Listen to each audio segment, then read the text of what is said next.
എല്ലാവർക്കും വന്ദനം.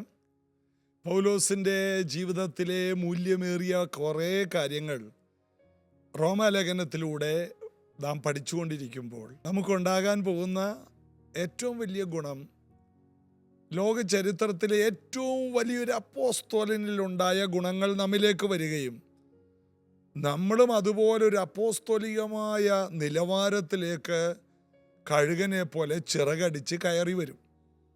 നമ്മൾ എന്ത് ചിന്തിക്കുന്നുവോ അത് നമ്മുടെ ജീവിതത്തിലുണ്ടാകും. നമ്മുടെ ചിന്താഗതികളെ മാറ്റാൻ വേണ്ടിയാണ് പൗലോസിൻ്റെ ജീവിത രഹസ്യങ്ങൾ റോമാലേഖനത്തിലൂടെ നമ്മൾ ചിന്തിക്കുന്നത്. ഇന്ന് നമ്മൾ റോമാലേഖനം 1-ാം അധ്യായത്തിൻ്റെ 11-12 വാക്യങ്ങളാണ് വായിക്കുന്നത്. നിങ്ങളുടെ സ്ഥിരീകരണത്തിനായി ആത്മീക വരം വല്ലതും നിങ്ങൾക്ക് നൽകേണ്ടതിന്, അതായത് നിങ്ങൾക്കും എനിക്കും ഒത്തൊരുമിച്ച് വിശ്വാസത്തിൽ നിങ്ങളോടുകൂടെ എനിക്കും ആശ്വാസം ലഭിക്കേണ്ടതിന് ഞാൻ നിങ്ങളെ കാണാൻ വാഞ്ചിക്കുന്നു. പ്രിയമുള്ളവരെ, നിങ്ങളെ കാണാൻ ഞാൻ വാഞ്ചിക്കാൻ കാരണം, എനിക്ക് കുറച്ച് ആവശ്യങ്ങളുണ്ട്. എൻ്റെ വീട് പണി നടക്കുകയാണ്, നിങ്ങൾ പിരിവിട്ട് എൻ്റെ വീടിൻ്റെ കാര്യമൊന്ന് ചെയ്തു തരണം, ഇത് പറയാനല്ല. ഇന്ന് ഒത്തിരി സ്ഥലങ്ങളിലേക്ക് വലിയ അഭിഷിക്തർ പോലും പോകുന്നത് എന്തെങ്കിലും അവിടെ നിന്ന് കൊണ്ടുവരാനാണ്.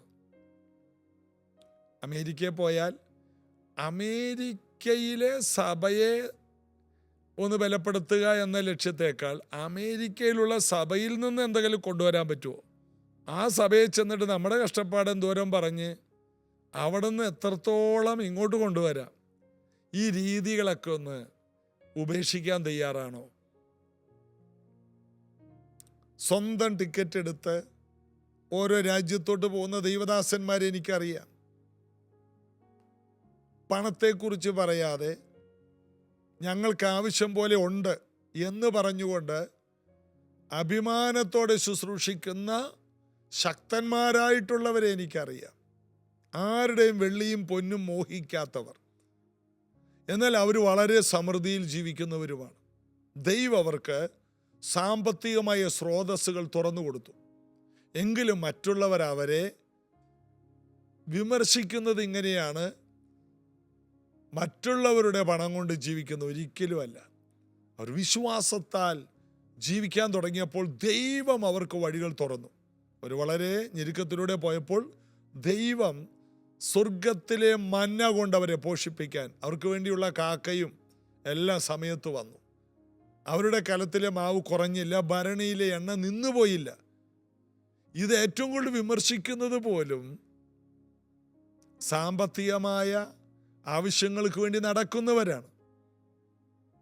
അപ്പോൾ ഈ കുറുക്കന് കിട്ടാത്ത മുന്തിരിങ്ങ പുളിക്കുമെന്ന് പറഞ്ഞതുപോലെയുള്ള വിഷയങ്ങളൊക്കെ ഇന്ന് സമൂഹത്തിലുണ്ട്. എന്നാൽ അറിയണം, മറ്റുള്ളവരിൽ നിന്ന് ഒന്നും ഇങ്ങോട്ട് ആഗ്രഹിക്കാതെ മറ്റുള്ളവർക്ക് എന്തെങ്കിലും അങ്ങോട്ട് കൊടുക്കണമെന്ന് ചിന്തിക്കുന്ന ഒരു മനോഭാവം ഉണ്ടെങ്കിൽ അത് റോമാലേഖനം വായിച്ചാൽ മതി.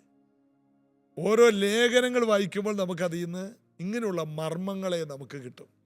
പൗലോസ് പറയുകയാണ്, നിങ്ങളുടെ സ്ഥിരീകരണത്തിനായി ആത്മീക വരം നിങ്ങൾക്ക് വല്ലതും നിങ്ങൾക്ക് നൽകേണ്ടതിന് നിങ്ങളെ കാണാൻ ആഗ്രഹിക്കുന്നു.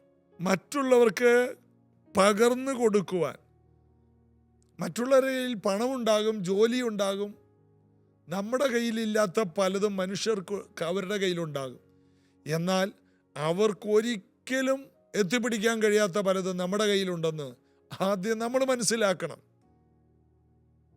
നമ്മൾ പലരുടെയും വീടും വണ്ടിയും ജീവിത ചുറ്റുപാടും കാണുമ്പോൾ അതിന് വലുതായിട്ട് നമുക്ക് തോന്നാം. എന്നാൽ ഒരു സത്യം അറിയാമോ? ദൈവസന്നിധിയിൽ ഇരിക്കുന്നവർ എപ്പോഴും അറിയേണ്ടത് അവരുടെ കയ്യിലില്ലാത്ത പലതും നമ്മുടെ കയ്യിലുണ്ട്. ഒന്ന്, സകല ബുദ്ധിയും കവിയുന്ന ദൈവസമാധാനം. യേശു ശിഷ്യന്മാരോട് പറഞ്ഞു, ഈരണ്ടായിട്ട് അയച്ചിട്ട് പറഞ്ഞു, നിങ്ങളൊരു വീട്ടിൽ ചെന്നാൽ ആ വീടിന് സമാധാനം കൊടുക്ക്. അത് വേണ്ടെങ്കിൽ നിങ്ങൾ തിരിച്ചു പോരുമ്പോൾ അത് നിങ്ങളുടെ കൂടെ പോരുമെന്ന്. എത്ര പണമുണ്ടെങ്കിലും എത്ര വലിയ ജീവിത ചുറ്റുപാടുണ്ടെങ്കിലും സമാധാനം ഉണ്ടാകണമെന്നില്ല. നമ്മുടെ കയ്യിൽ അതുണ്ട്. സകല ബുദ്ധിയും കവിയുന്ന ദൈവസമാധാനം. മാത്രമല്ല കൃപാവരങ്ങൾ. പൗലോസ് ചോദിക്കുകയാണ്, നിങ്ങൾ രക്ഷിക്കപ്പെട്ടു, ശരി, നിങ്ങൾ പരിശുദ്ധാത്മാവിനെ പ്രാപിച്ചോ? അവർ പറഞ്ഞു, പരിശുദ്ധാത്മാവ് ഉണ്ടെന്ന് പോലും കേട്ടിട്ടില്ല. എഫെസോസിലെ 10-12 ചെറുപ്പക്കാരെ കണ്ടപ്പോൾ ഞങ്ങൾ കേട്ടിട്ട് പോലും. ഉടനെ പൗലോസ് പരിശുദ്ധാത്മാവിനെക്കുറിച്ചും സ്നാനത്തെക്കുറിച്ചും പറഞ്ഞു. യോഹന്നാൻ്റെ സ്നാനം മാത്രം സ്വീകരിച്ച അവരെ പിതാവിൻ്റെയും പുത്രൻ്റെയും പരിശുദ്ധാത്മാവിൻ്റെ നാമത്തിൽ സ്നാനപ്പെടുത്തിയ ശേഷം അവർക്ക് വേണ്ടി പ്രാർത്ഥിച്ചപ്പോൾ അവർ 12 പേരും പരിശുദ്ധാത്മാവിൽ നിറഞ്ഞു, അന്യഭാഷയിൽ സംസാരിച്ചു, 12 പേരും പ്രവചിച്ചു. പൗലോസിൻ്റെ മേലുള്ളത് പൗലോസ് അവർക്ക് പകർന്നു കൊടുത്തു.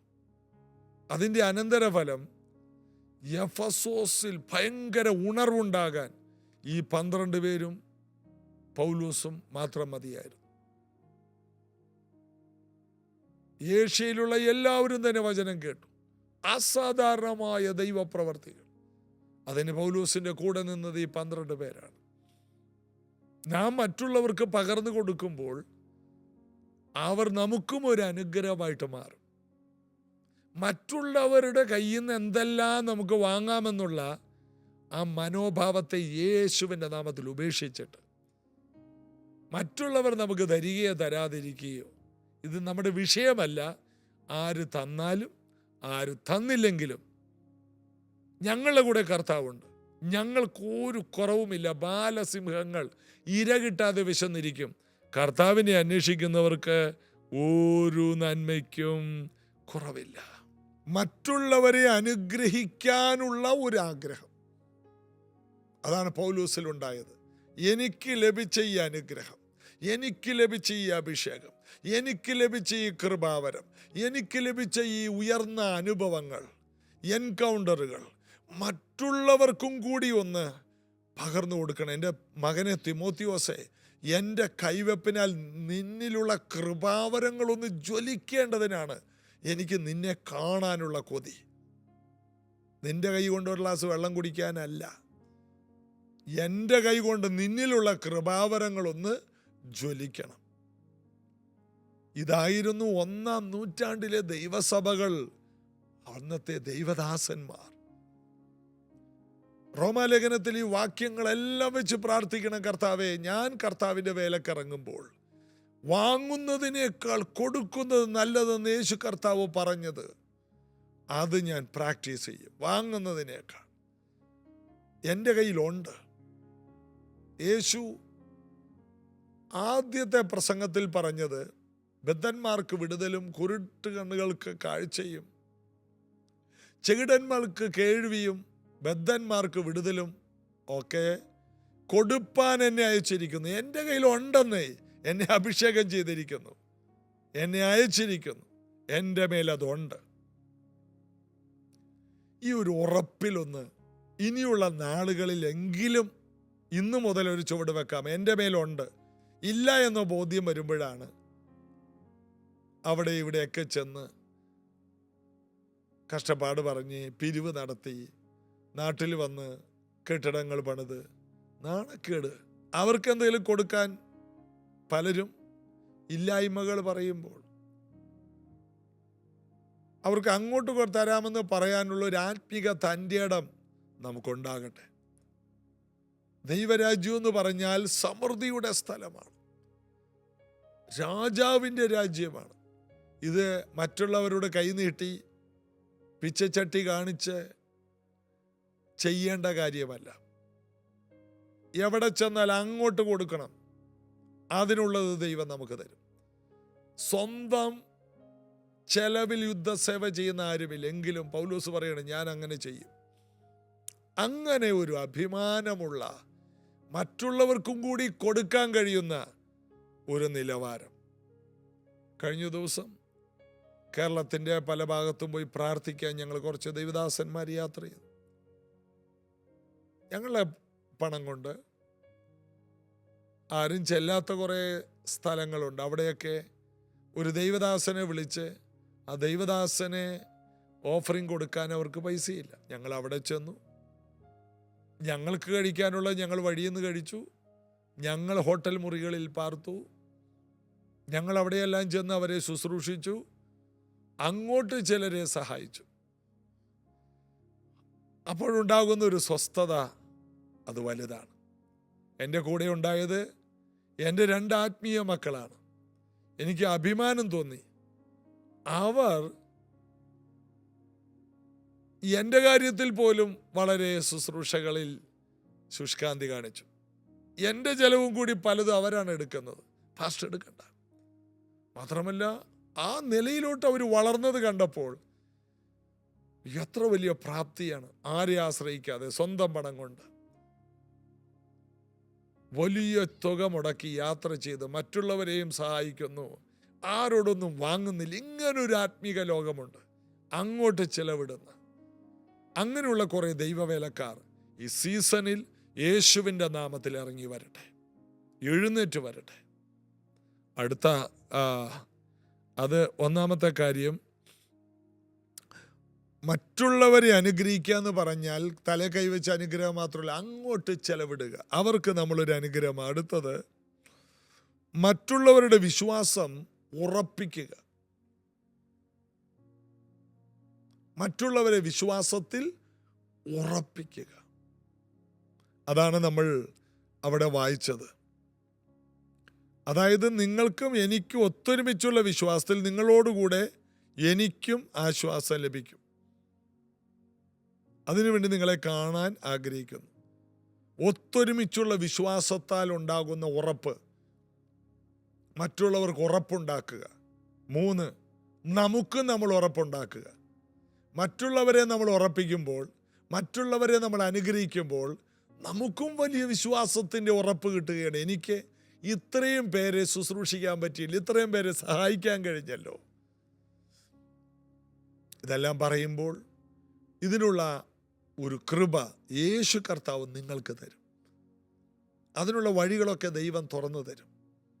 എവിടെ പോയാലും ആരുടെ മുമ്പിൽ തലകുനിക്കാത്ത ഒരു സമൃദ്ധമായ കൃപയും യാത്രകൾക്കുള്ള നന്മകളും എല്ലാം നിങ്ങളുടെ കയ്യിൽ കർത്താവ് തരട്ടെ.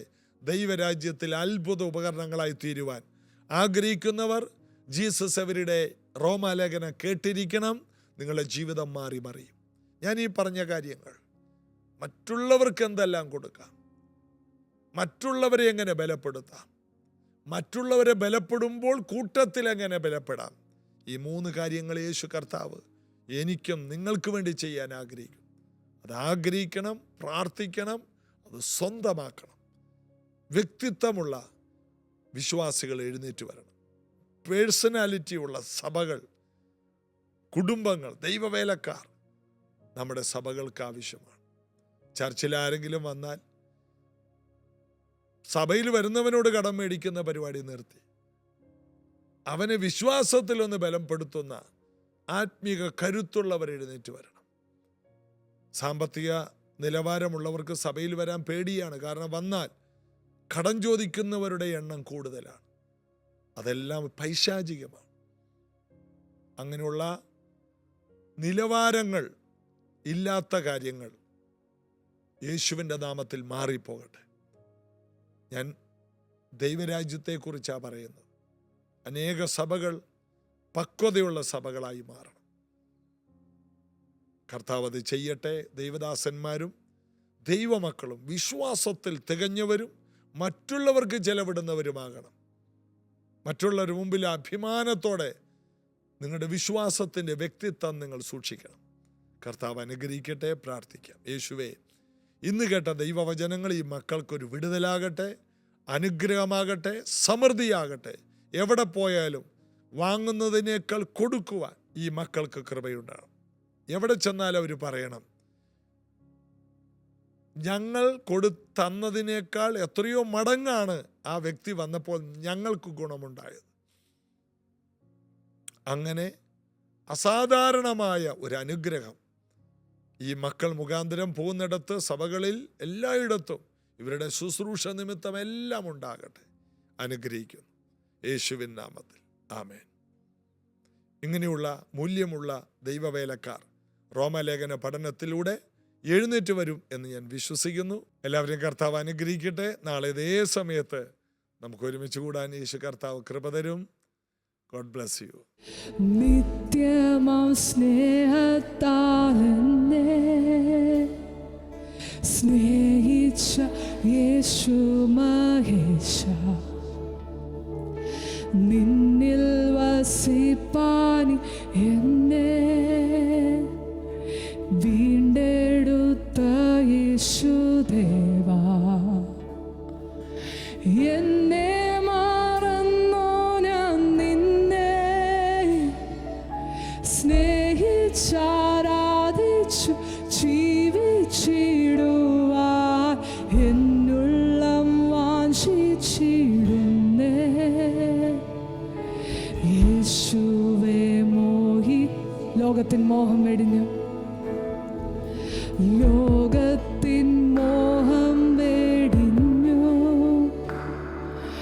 ദൈവേഷ്ടം എപ്പോഴും ചെയ്യാം. Yes Lord. സത്യത്തിൻ ആത്മാവാലെന്നെ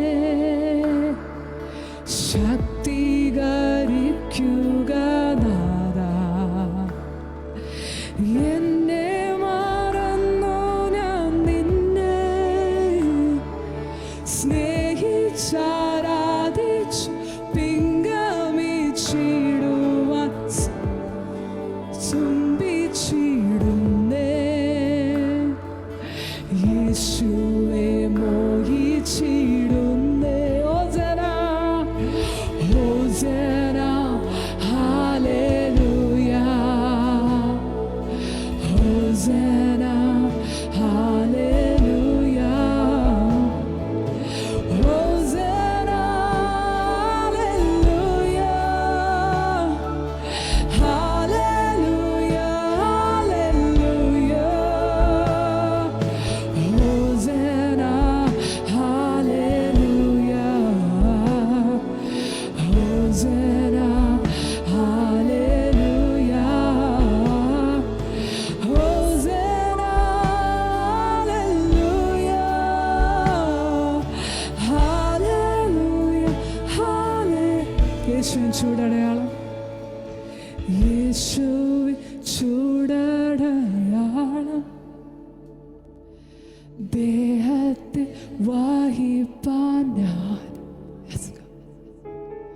യോഗ്യന തീരുവാൻ എന്നെ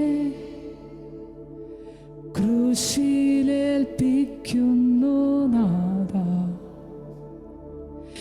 എന്നെ മറന്നു ഞാൻ നിന്നെ സ്നേഹിച്ചാരാധിച്ചു പിൻഗമിച്ചിടുവാൻ സർവസ്വം അർപ്പിക്കുന്നേ. യേശുവേ മോഹിച്ചിടുന്നേ. ഓ hosanna hallelujah, hosanna hallelujah, hosanna hallelujah, hallelujah, hallelujah, hosanna hosanna hallelujah, hosanna hallelujah, hosanna hallelujah, hallelujah, hallelujah, hosanna hosanna hallelujah, hosanna hallelujah, hosanna hallelujah, hallelujah, രാജാധിരാജന് ഹോസന. യേശുവിൻ ചൂടടയാളം ദേഹ